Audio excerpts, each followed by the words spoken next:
So let us discuss about 05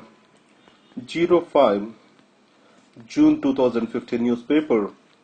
It is entirely filled with the Maggie controversy. There is an editorial. There are 3 more articles related to the Maggie controversy. Let us try to understand it in detail. So what we need to focus in this article. So more than the controversy, the regulation of food safety in India. So to what extent it is active and what are the mechanisms which are available. Because previously with regard to these cola drinks, the pesticides have been reported where colas are prepared from a Kerala's factory. Then Center for Environment, this particular thing, when it discovered the pesticides, ultimately these multinational companies, they have rejected this particular findings, and they said that there are no pesticides in their drinks, and finally issue got done away with. Obviously Maggie is going to see the same line, I believe that. Next is, many states are banning the Maggie from sale temporarily. So what is the major reason is, there is a lead poisoning, and then there is something called monosodium glutamate. In this, the lead, which is some dangerous on many fronts. Probably what might be the source of this lead? So the onions which are used as a tastener, these onions, yes, they are grown in the earth. So the groundwater pollution with lead from lead batteries, all these things can improve the sources of lead. Now in this context, there is an act in India that is called Food Safety and Standards Act 2006. Under this act, Food Safety and Standards Authority of India, this was the regulatory body which was appointed. Now, so that this objective of this law is to make every food which has been, the objective of this is to make every food for possible, or every food safe for human consumption. Now for this, the food is a subject in the states list. Obviously the enforcement mechanism related to the food and food safety, it has to be by the state government. States have to create a strong enforcement mechanism. And next is the regulation, where the regulation is successful in India. Wherever the organizations that have genuinely independent, and next is which are properly staffed by expert personnel, and if there is able independent legislation which provides for the necessary equipment to line up with the global standards, they is performed well. Now if you take this particular regulatory authority, is this staffed well, or what is the conviction rate with regard to FSSAI? So more than 10,200 cases were registered and less than 1,000 were convicted. It means the conviction rate is very much less. Or they are professionally managed. A retired IAS officer is appointed to manage this. And third thing is, health and education are the 2 neglected subjects. And fourth thing is, global standards. We come no way close to the global standards. That's why many of the MNCs take our food safety in India for granted. Now coming to the celebrities endorsing this. So the act also says that no advertisement shall be made of any food that is misleading, deceiving, or contravenes the provisions of this act. It means that no advertisement that is misleading or deceiving shall not be made. Now there are 2 things we can interpret this law as: commissioning the advertisement or actual making the advertisement. The commissioning of the advertisement is a company's activity. Making of the advertisement is the celebrities are involved. If it is the case, the making of the advertisement is what this law is meant, then they also come under the purview of this law. But however, understand that the common sense is like this. So on what they have to rely? So they have to rely on the certifications of a regulatory authority. When this regulatory authority itself is not effective, or certain labs has given the proper certifications to them, so they endorse the product. So in this context, you cannot expect them to be experts or take a scientific advice on these matters. This is related to Maggie controversy. So the Modi wants LAC to be compromised, to be clarified. So I discussed to you this. Modi, in his visit to China, What he discussed is in 2005, so the clarification process on the line of actual control, it was stalled. He wanted to resume this clarification of line of actual control. So now in this context, the Border Defense Cooperation Agreement, it has placed for a code of conduct across the border. Now the China, instead of providing for a clarification on line of actual control, it is more preferring to go with the code of conduct. The reason is this, the China fears that once the clarification is given tomorrow, the India may pressurize to actually agree to this line of actual control. What is this code of conduct? In especially where the LOAC is not clear, the patrolling in these areas, so they shall not be tailed by each other. If Chinese army is going, the Indian army shall not tail them, and vice versa. And the second thing is, if there are any doubts with regard to the clarity on the border, there can be, they can resume talks or they can consult with each other instead of going for a standoff or Chumar-like incident. This is what is called code of conduct. Developing this code of conduct to maintain the peace and tranquility, that is what is the Chinese stand. And next is, with regard to the Nepal, the politics of reconstruction.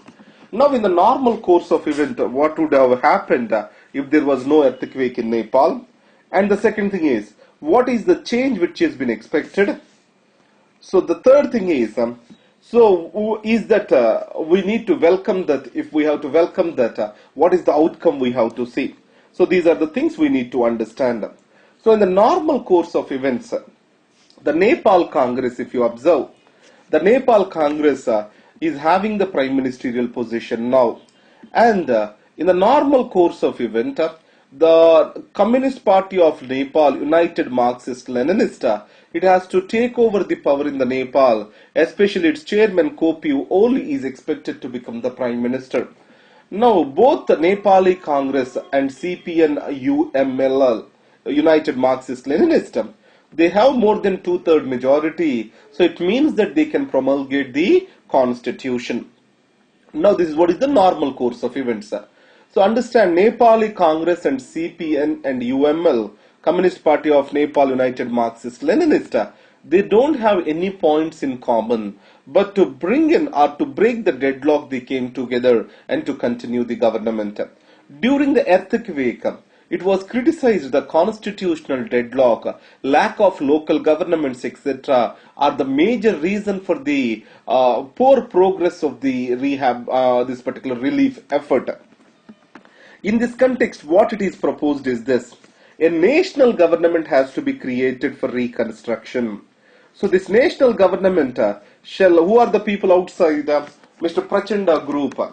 So that is Communist Party of Nepal Maoist group. Prachanda and Baburam Bhattarai. So these two people are outside the group, and this Madeshis,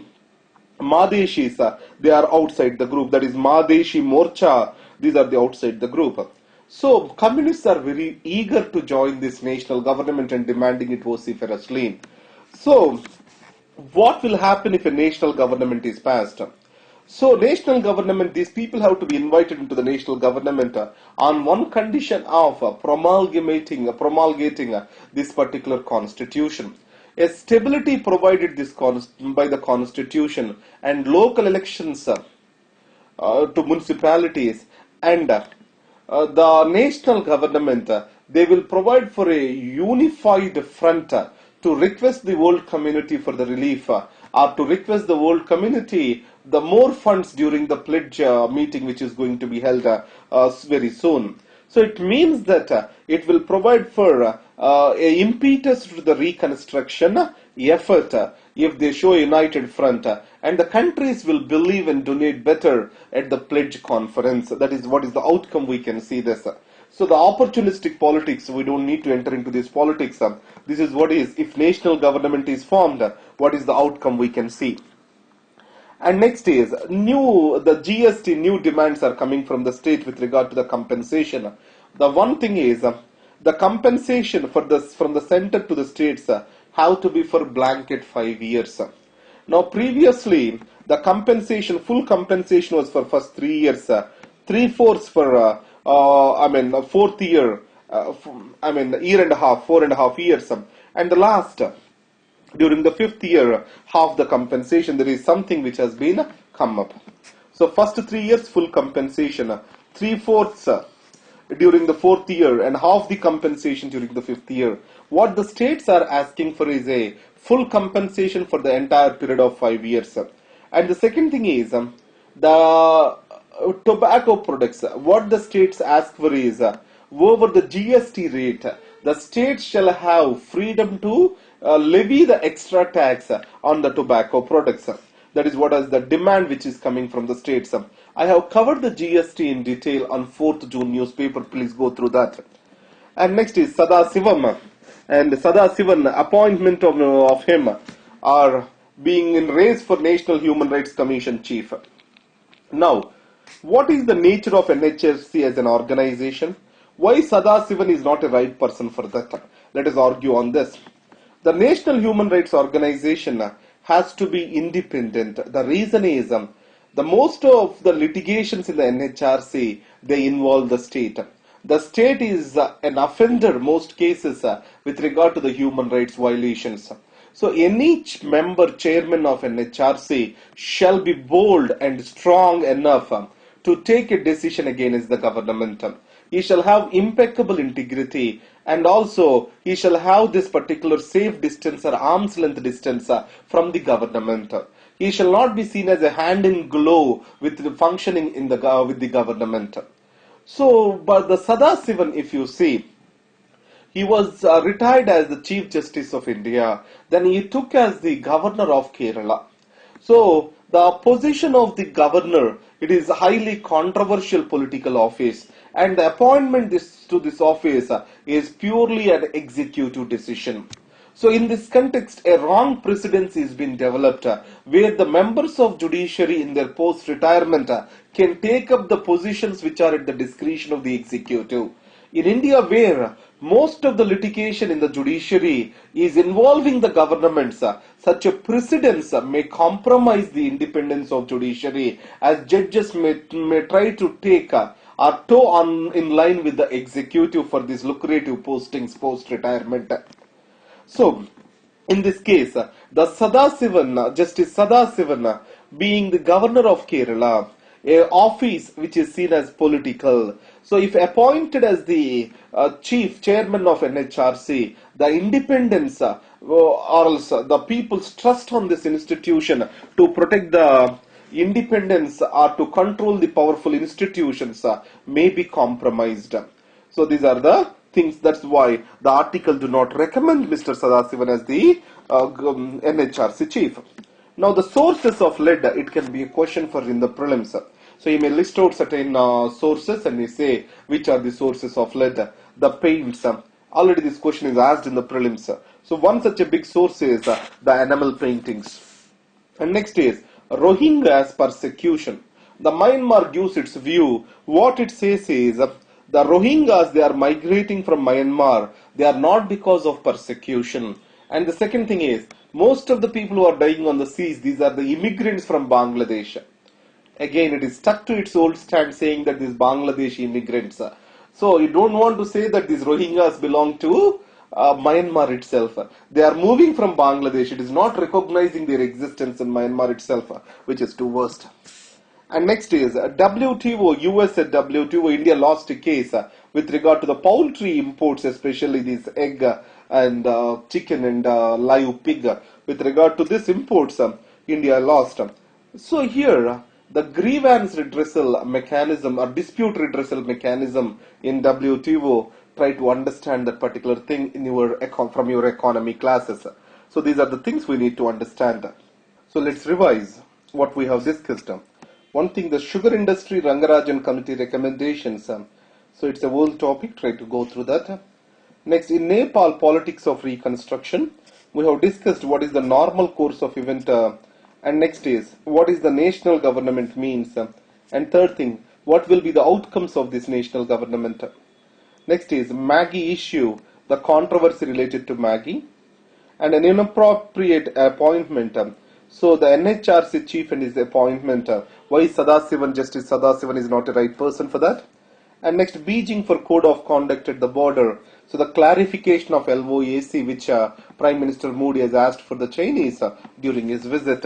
What the Chinese are looking, how the Chinese are looking at this issue. Those are the things we discussed in this class. Thank you very much. All the best.